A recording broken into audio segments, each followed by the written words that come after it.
Hello student, पीके academic classes में मैं पीके पांडे आपका स्वागत करता हूं। मैं लेकर के आ गया हूं निर्देशांक ज्यामिति में सारिकों के अनुप्रयोग।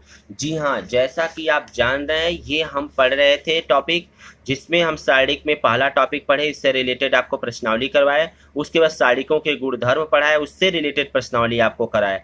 आज मैं आपको पढ़ाने वाला हूं निर्देशांक ज्यामिति में सारिकों का अनुप्रयोग कैसे होता है, ये हमारा टॉपिक है। जी हाँ, तो ध्यान दीजिए। सबसे पहले हमारा टॉपिक जो कह रहा है उसको हम देखते हैं। सारिक का प्रयोग त्रिभुज का क्षेत्रफल तथा रेखा का समीकरण ज्ञात करने के लिए किया जा सकता है। ठीक है, अब हमको क्या निकालना, त्रिभुज का क्षेत्रफल निकालना। तो सबसे पहले माना ए बी सी एक त्रिभुज है इस तरीके से, और इसके निर्देशांक दिए गए हैं। ए का निर्देशांक x1 y1, बी का x2 y2 तथा सी का x3 y3 दिया गया है। ठीक है, इस तरीके से यदि हम देखेंगे तो ए बी सी का निर्देशांक यहाँ पर लिखते चले गए।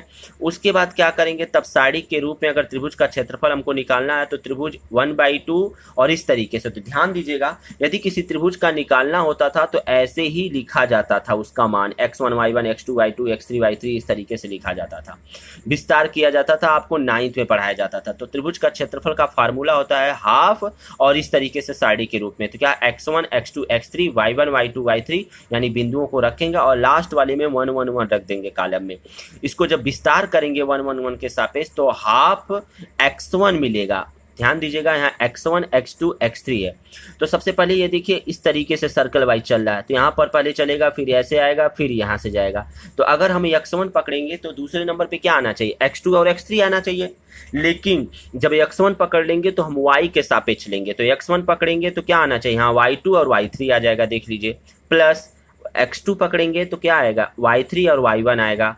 प्लस x3 पकड़ेंगे यदि तो क्या आएगा, y1 और y2 आएगा। ये y के रिस्पेक्ट में बता रहा हूँ। तो ध्यान दीजिएगा, x1 ब्रैकेट में y2 minus y3 plus x2 y3 minus y1 और plus x3 y1 minus y2। ये सूत्र बनता है किसके लिए, ये सूत्र बनता है आपका त्रिभुज के क्षेत्रफल के लिए। इसी सूत्र पे ही हमको सवाल आगे लगाने। ये सारिक का, ये देखिए त्रिभुज कहिए या सारिक भी इसे कह सकते हैं। तो नोट क्या है, किसी त्रिभुज का क्षेत्रफल सदैव धनात्मक होता है, अतः क्षेत्रफल निकालने के लिए सदैव उक्त सारिक का निरपेक्ष मान लेते हैं। ध्यान दीजिएगा। उसके बाद सेकंड क्या कर रहा है, जब क्षेत्रफल दिया गया हो तब गणना के लिए इस क्षेत्रफल के धनात्मक तथा ऋणात्मक दोनों मान का प्रयोग किया जाता है। याद रखिएगा, निरपेक्ष का मतलब इस तरीके से। ध्यान दीजिएगा जब ऐसे दिया हो तो। ठीक, आगे देखते हैं। जी ध्यान दीजिए, एग्जाम्पल, उस त्रिभुज का क्षेत्रफल ज्ञात कीजिए जिसके शीर्ष ये और ये 3 दिए हैं। तो सबसे पहले इस तरीके से त्रिभुज बनाएंगे, ए बी सी मानेंगे, ए के जगह पर पहला पॉइंट, बी के जगह पर दूसरा पॉइंट और सी के जगह पर तीसरा पॉइंट। तब त्रिभुज का क्षेत्रफल यदि पूछता तो हाफ ये फार्मूला लगाएंगे, हाफ, उसके बाद x1 x2 x3 y1 y2 ऐसे सबका मान रखेंगे। रखने के बाद इस सूत्र में रखेंगे तो यहाँ क्या होता है, x1 फिर क्या होता है y2 minus y3 plus x2 y3 minus y1 फिर plus x3 x1 y1 minus y2। इस तरीके से निकलता है, ये मान रख दिए। रखने के बाद कैलकुलेट करने के बाद आपका आ गया -28। जब यहाँ से ये हटाएंगे सारिक का, ये ब्रैकेट हटाएंगे तो यहाँ पर आ जाएगा मॉड। मॉड मतलब सारिक, और मॉड के रूप में जब लिखेंगे तो मॉड का मतलब होता है पॉजिटिव, तो इसलिए क्षेत्रफल हमेशा पॉजिटिव आता है। ये बातें याद रखिएगा।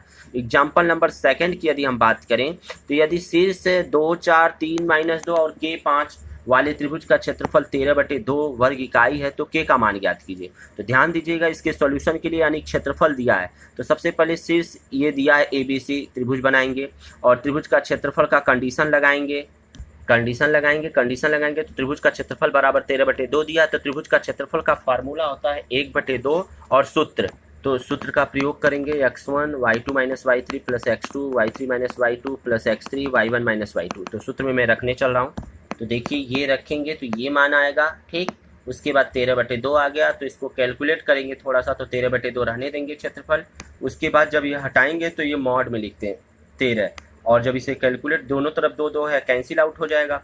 तो अब इसको कैलकुलेट करेंगे तो बराबर 13। तो यहाँ से ध्यान दीजिए, जब मॉड हटाया जाता है तो दूसरी तरफ प्लस माइनस लग गया, तो -11 प्लस 6 के बराबर प्लस माइनस 13। एक बार पॉजिटिव ले लेंगे यह आएगा, एक बार निगेटिव लेंगे तो ये आएगा। तो एक बार देखिए, पॉजिटिव लिए हैं किसको, 13 को, तो इसको 11 को इधर भेजे हैं तो हो जाएगा 24, यानी 6 के बराबर 24, के बराबर 24/6 यानी 4 आ गया। इसी प्रकार से माइनस वाला पोर्शन पकड़ेंगे तो 6 के बराबर -13 प्लस 11 और 6 के तो k बराबर -2/6, तो हल करेंगे -1/3 k का मान। अब देखते हैं जरा हम कि तीन बिंदुओं के संरेख होने का प्रतिबंध देता है कभी कभी। तो क्या होता है ये, यदि बिंदु दिया हो इस तरीके से a x1y1, b x2y2 तथा c x3y3, तब ये तीनों संरेख होंगे यदि और केवल है। संरेख मतलब एक ही रेखा में, इस तरीके से मान लीजिए a यहाँ है और b यहाँ है और c यहाँ है, इस तरीके से एक ही रेखा में। तो कहने का मतलब अगर कोई त्रिभुज है, ये मान लीजिए a है, ये क्या है b है, ये क्या है c है, तो ये एक ही होंगे जब ये बिंदु यहाँ खिसक करके आ जाए, यानी ये दब करके इसी पे आके बैठ जाए, इसी पे। इसका मतलब इस तरीके से मिलना चाहिए। क्या मिलना चाहिए? b और a और c। तो कहने का मतलब कब होगा? जब क्षेत्रफल 0 होगा। तो देखिए संरेख होने का प्रतिबंध यानी क्षेत्रफल 0 प्राप्त हो गया।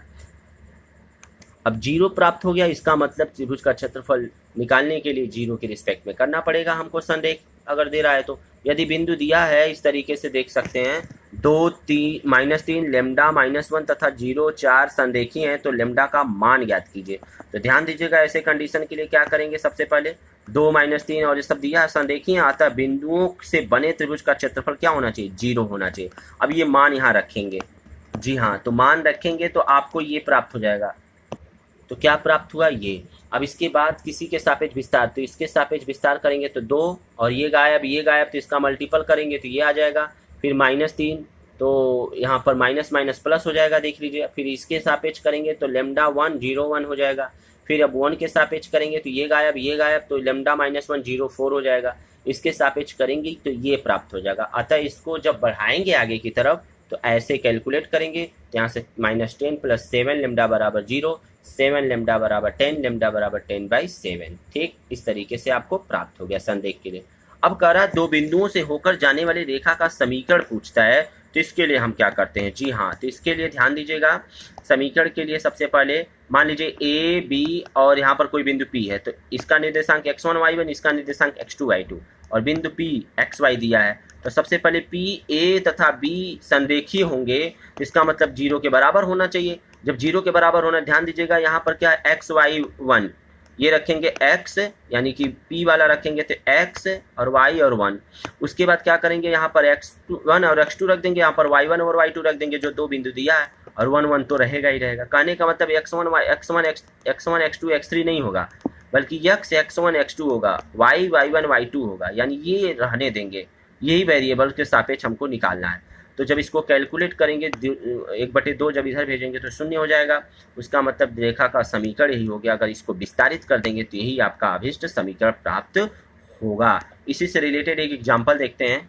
जी हाँ, देखिए, अगर एग्जाम्पल देते हैं तो सारणिकों का प्रयोग करके बिंदु 4 1 2 5 को मिलाने वाली रेखा का समीकरण। तो सबसे पहले रेखा का समीकरण के लिए कंडीशन होता है 0 के बराबर होता है, सूत्र याद रखिएगा। तो x1 y1 का मान दिया है 4 1 और इसका मान दिया है 2 5। तो यहाँ पर x1 y1 और x2 y2 के जगह मान रखेंगे। उसके बाद इसे विस्तारित करेंगे x के सापेक्ष, यानी इस रो के सापेक्ष, तो ये मिल जाएगा, ये गायब, इस तरीके से ये मिलेगा। फिर y के रिस्पेक्ट में करेंगे तो -y, ये गायब, ऐसे मिल जाएगा। फिर क्या करेंगे, 1 के सापेक्ष करेंगे तो ये प्राप्त होगा। और इससे थोड़ा सा कैलकुलेट करेंगे जब, तो मिल जाएगा आपको, इस तरीके से देख सकते हैं कैलकुलेशन करके। तो आपको मिलेगा -2 ब्रैकेट में 2x + y - 9 बराबर 0। तो 2 को भेज देंगे 0 की तरफ, तो हो जाएगा 2x + 4y - 9। इसमें से देखिए 2 कॉमन ले लिया है यहाँ पर, -2। ठीक, तो 2x + y - 9 हो गया बराबर 0। यही आपका समीकरण प्राप्त हो गया। तो इस तरीके से आपने देखा कि ये हमारा टॉपिक कंप्लीट होता है। यदि वीडियो अच्छा लगा हो तो लाइक तथा शेयर जरूर करें, और चैनल पे नए जुड़े हो तो चैनल को सब्सक्राइब करके बेल आइकन जरूर दबा लें। इससे रिलेटेड प्रश्नावली नेक्स्ट टर्म पे। तब तक के लिए धन्यवाद।